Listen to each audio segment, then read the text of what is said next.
گلاب بھی ہے، لیکن استعارے میں کیا ہوتا ہے کہ مشبہ بہ یعنی کہ جس کے ساتھ کمپیئر کیا جانا ہے اسی کو مشبہ تصور کر لیا جا رہا ہے، یعنی کہ لب کو پھول جیسا نہیں کہا جاتا بلکہ لب کو پھول مان لیا جاتا ہے اور پھول ہی کہا جاتا ہے، اور جو مشبہ بہ کی جتنی صفات ہیں مشبہ کے ساتھ ان کو منسوب یا ریلیٹ کر دیا جاتا ہے، یعنی کہ تشبیہ میں دونوں چیزیں موجود ہوتی ہیں، استعارہ اس لیے مشکل ہے کہ اس میں صرف ایک چیز ہوتی ہے۔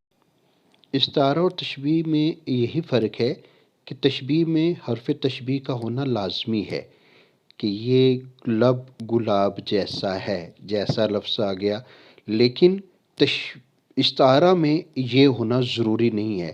ہم یہ نہیں کہتے کہ اکبر شیر کی طرح بہادر ہے، بلکہ ہم سیدھا کہہ دیتے ہیں اکبر شیر ہے، تو اس سے اس کی بہادری کا تعلق پتہ چل جاتا ہے۔ تو استعارے میں حرف تشبیہ نہیں ہوتا، جبکہ تشبیہ اور استعارے کا یہی بنیادی فرق ہے کہ آپ کو صرف ایک لفظ سے اس کے مجازی معانی تک پہنچنا ہوتا ہے، حقیقی تک نہیں۔ اگر ہم آگے کی بات کریں کہ استعارہ کتنے قسموں کا ہوتا ہے، بلکہ یوں کرتا ہوں کہ استعارے کی قسمیں جاننے سے پہلے میں آپ کو ایک مثال دیتا ہوں۔ ایک بڑا مشہور گیت تھا، میرا چاند مجھے آیا ہے نظر، اے رات ذرا تھم تھم کے گزر۔ اس میں آپ سمجھتے ہیں کہ چاند سے مراد کیا ہے۔ ذکر نہیں کیا گیا ہے کہ چاند کسے کہا جا رہا ہے، لیکن ہم خود اس بات کا اندازہ لگا لیتے ہیں کہ شاعر کی مراد اپنے محبوب سے ہے کہ اسے اس کا محبوب نظر آ گیا ہے۔ بشیر بدر صاحب نے بھی کہا تھا نا کہ وہ غزل والوں کا اسلوب سمجھتے ہوں گے، چاند کہتے ہیں کسے خوب سمجھتے ہوں گے۔ تو یہی بات ہے کہ استعارہ میں صرف ایک لفظ کہہ دیا جاتا ہے اور کس کے ساتھ اس کو کمپیئر کیا جا رہا ہے یا کس سے اس کا تعلق ہے یہ نہیں بتایا جاتا۔ یہ قاری تک ہوتا ہے کہ اس لفظ کی جو خاصیت ہے اس کو ذہن میں رکھتے ہوئے وہ مقصد تک یا میننگ تک پہنچے۔ اب ہم بات کریں گے استعارے کی قسموں کی۔ استعارہ عموماً اس کی دو قسمیں مانی جاتی ہیں جو سادہ سی ہیں اور آپ کی سطح کی یعنی کہ 12ویں کی سطح تک کے لیے اتنا کافی ہے۔ پہلا ہے استعارہ بالتصریح، تصریح یعنی صراحت کے ساتھ، کلیئرلی جو بتا دے بات کو، وہ استعارہ وہ کیا ہوتا ہے جس میں فقط مشبہ بہ کا ذکر کریں، مثلا چاند کہیں اور معشوق مراد لیں، جیسا میں نے آپ کو ابھی سمجھایا۔ دوسری قسم کون سی ہوتی ہے استعارے کی؟ دوسری قسم ہے استعارہ بالکنایہ۔ پہلا بالتصریح تھا وضاحت کے ساتھ، لیکن دوسرا کنایتن ہے، اشارے میں ہے، جس میں صرف مشبہ کا ذکر ہو، مثلا موت کے پنجے سے چھوٹ کے آیا جی۔ اب یہاں موت کے پنجے کو کس سے یادی ہے؟ پنجہ، تو پنجہ درندوں کا ہوتا ہے کہ موت درندے سے استعارہ بالکنایہ ہے اور لفظ پنجہ اس کا ایک قرینہ ہے۔ اب استعارے کے ارکان جاننے سے پہلے میں چاہوں گا کہ ہم ایک مثال اور دیکھ لیں جس سے ہمیں بات واضح ہو جائے گی۔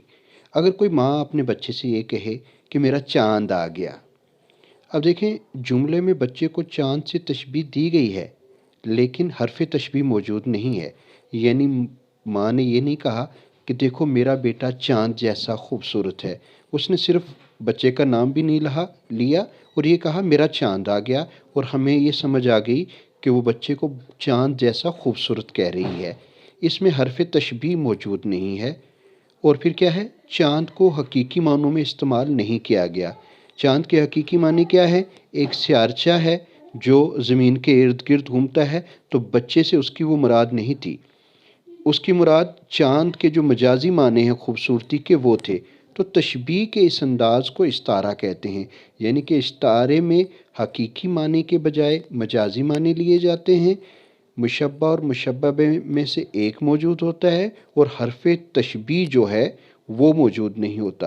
اب امید ہے کہ آپ کو کافی حد تک استعارہ سمجھ آیا ہوگا۔ اب ہم استعارے کے ارکان کی بات کرتے ہیں۔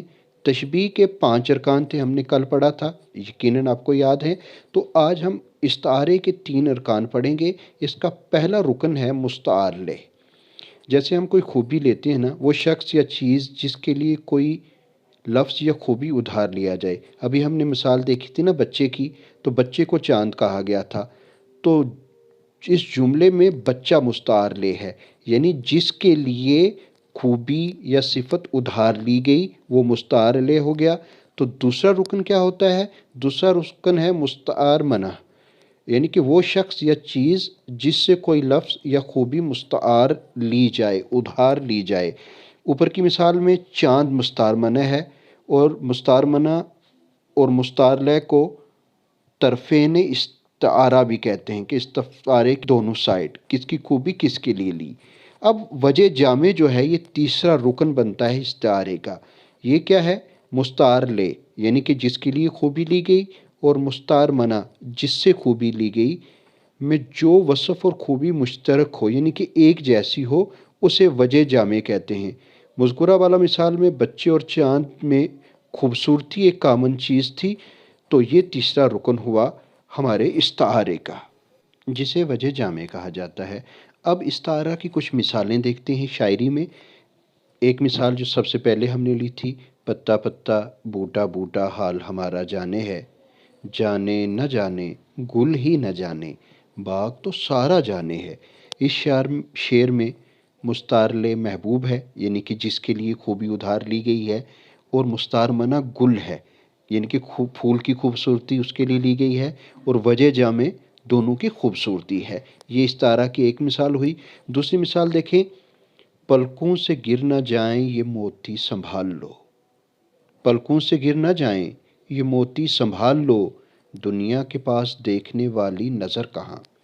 اس شعر میں موتی یقیناً آنسو کا کہیں ذکر نہیں ہے، لیکن ہمیں پتہ ہے کہ کہا جا رہا ہے کہ پلکوں پر جو یہ موتی ہیں، یعنی کہ جو آنسو ہیں، انہیں سنبھال لو۔ تو گویا کہ آنسوؤں کو موتی کہا گیا ہے۔ اس شعر میں مستعار لے آنسو، مستعار منع موتی، اور چمک وجہ جامع ہے۔ اس میں بھی دیکھو کہ آنسو کا ذکر کہیں نہیں ہے۔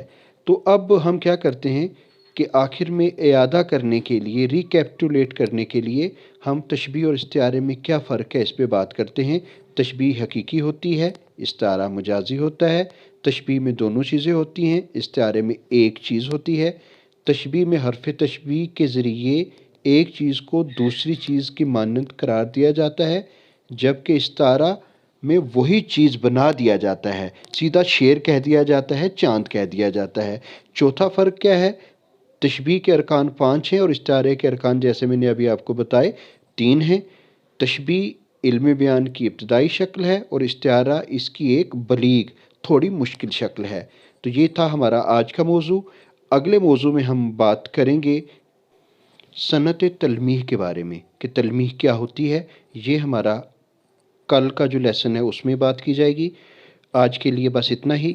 اپنا خیال رکھیے گا، اپنی تعلیم پر توجہ دیجیے گا، اور وقت کا بھرپور فائدہ لینے کی کوشش کیجیے گا۔ اسی کے ساتھ اب مجھے اجازت دیجیے، اگلے لیسن کے ساتھ جس میں ہم تلمیح، یعنی کہ جسے انگریزی میں الوژن کہا جاتا ہے، اس کے بارے میں بات کریں گے۔ تب تک کے لیے خدا حافظ۔